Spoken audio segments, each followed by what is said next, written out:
Hi and welcome to Wrong Way, and today we will talk about the RuRoc Berserker Ghost after over a month of use. So let me tell you more about it. Wrong Way. Now also a disclaimer, this review is not sponsored in any ways by RuRoc. I don't have any affiliations with them. I just bought this helmet straight up with my own monies to wear, to just experience RuRoc, I guess. That's what I wanted to do. So all of my comments here will be just an honest review of this helmet. Okay, so I've been riding in this helmet for over a month already, and I think this is enough of a time to give you guys feedback on how it has been.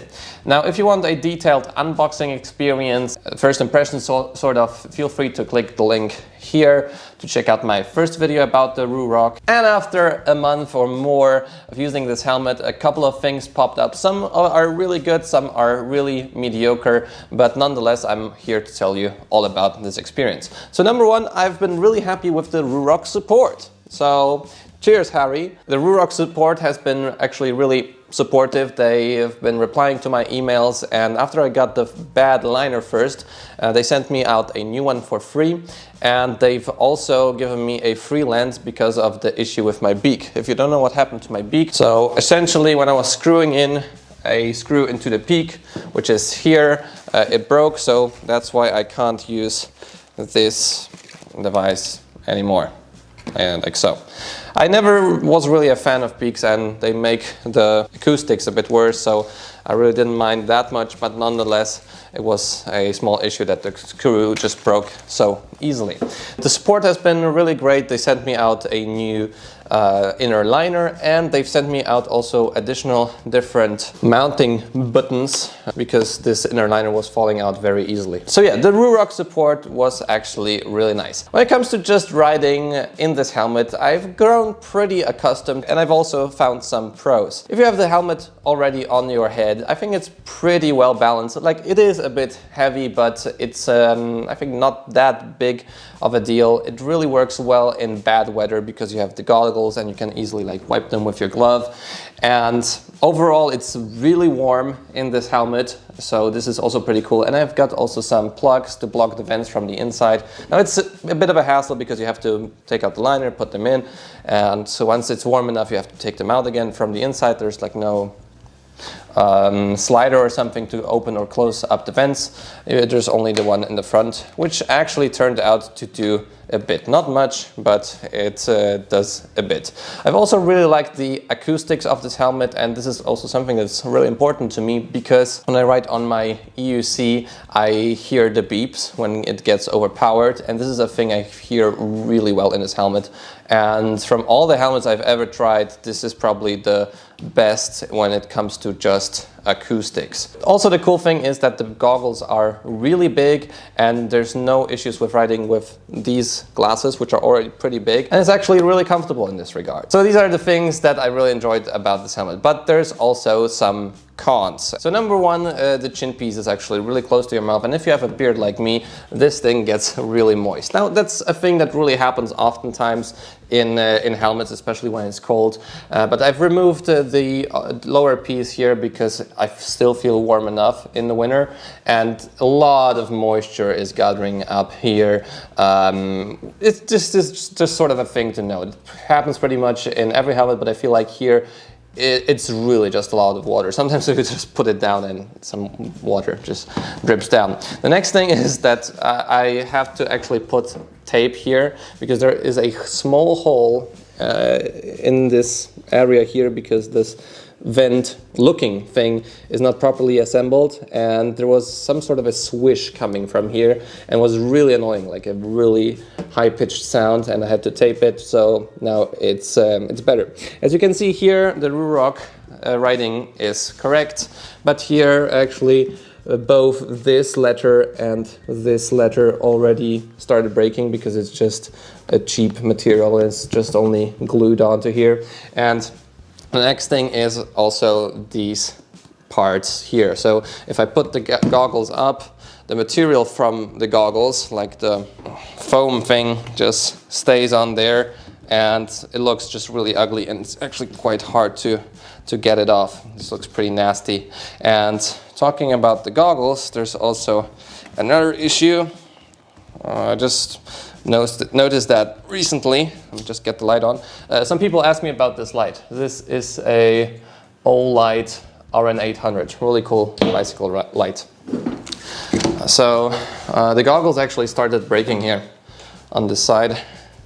As you can see, this is just moving apart, and I think I have to tell that to RuRoc because that's not really good. And once again, a month of use. On the other side, also a bit as well.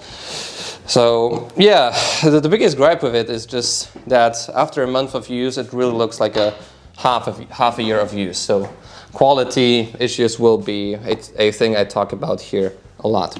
So anyways, I was riding in this helmet with the original liner and was sort of comfortable, but I had not that much air to breathe in, because when I had the goggles on, only the end, it was sort of like this, so it's pretty annoying.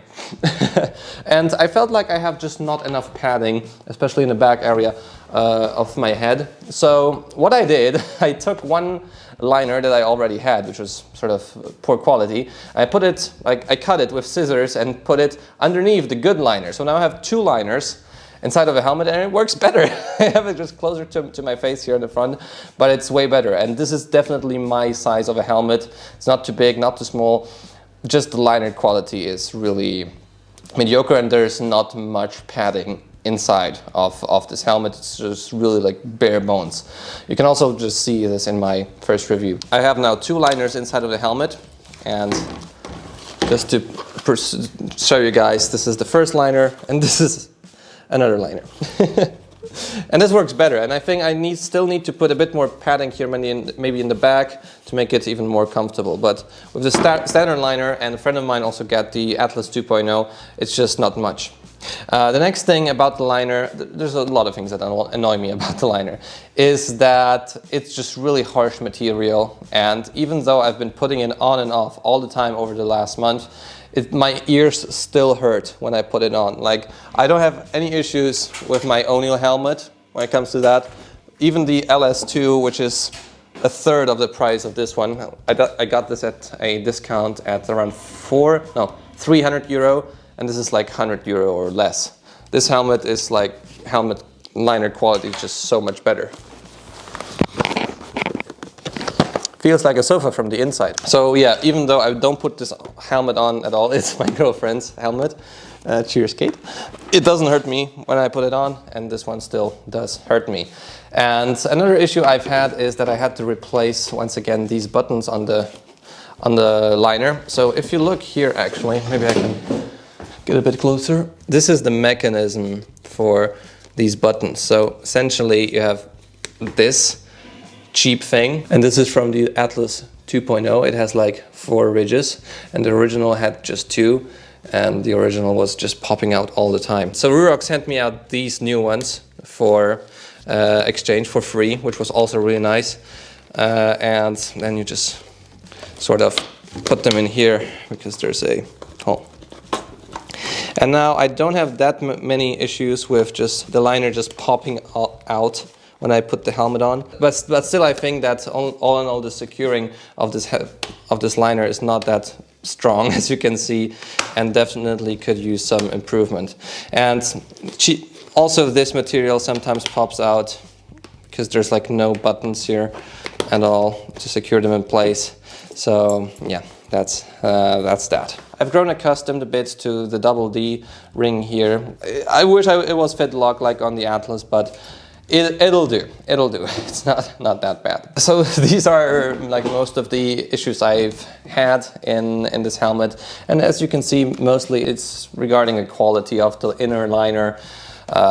This piece here, the goggles just starting to break, and the biggest issue here is like it's not a cheap helmet, especially if you don't get it at a discount price. This is an expensive helmet, and you definitely don't get expensive helmet quality for this price. I adore the acoustics of this helmet. I also like, the quick change mechanism of the goggles, so just change them like that. But mostly I've been using these goggles anyway, like the see-through. Oh, and just the plastic broke on camera. I've been doing it right. Oh god, this was not on purpose. Oh, okay, it's in again. Cool. So, you know, the use of these cheap plastic parts, and I think there's like not enough glue here. This lettering looks a bit rubbish right now. These are like my biggest gripes on this helmet. So, am I going to sell it? I mean, no, for now. I still enjoy the acoustics. Once again, I like the design. But if I'm going to buy a new helmet sometime, I don't know when, I will definitely look more into like a quality item. And I know how the quality is in these helmets. Maybe a bit more to the right. When it comes to just the visibility in these goggles, it's quite limited. It's definitely better to have a visor than that. But I somehow just like goggles. I like them on my face. I like how the helmet fits on my face. With the one liner that I had in, the helmet was moving around quite a lot, which wasn't good as well. Now with the second liner underneath the first liner, it's better. It still moves about a bit. But yeah, all in all, can't really recommend this helmet a lot. Just the quality is pretty bad. And I think in the same price point or even cheaper, you can get better quality helmets than the RuRoc. So to sum up, after a month, the biggest upsides are the following. It's the acoustics, how well you feel the environment, and you don't hear the wind noise at all. I like the double-sided goggles. They never fog up. If you ride in glasses, then your glasses will probably fog up before the goggles. I like the design, obviously. I like the fit now more, and I kind of like wearing it. And it's pretty well ventilated, and I think the balance is also pretty good, how it fits on your head. Now when it comes to the downside, it's less visibility right and left, and also to the bottom, definitely less visibility than in a helmet with a visor. It's expensive for what you get. The quality is not that good, as you see on the goggles, like all the things that are here on the bottom, the RuRoc lettering, the side piece here that was creating some sort of weird whistling sound. The liner is too thin, the liner is harsh, and overall the comfort could be better. The downside is also the double D, but for some it's an upside because, you know, it just feels safer, but I think it should be a fit lock or like a quick release strap. It's rather heavy at 1.5 kilograms with the goggles, or like 1,450 grams. And fun fact, it's really difficult to find the weight of this helmet because they don't show it anywhere in their marketing material. So it's rather heavy with the goggles on. And a big plus for me was also the RuRoc support. I know how it was for you guys, but for me, they were really quick to respond and fix my issues. Now, the RuRoc story continues. Let's see what they will need to send in next. Now, it was already a couple of things, the liner, the buttons, maybe new goggles, I don't know. Let's see what happens. But anyways, if you're still here, leave a like on the video, subscribe to see more content like this. I'll see you in the next video. See you soon.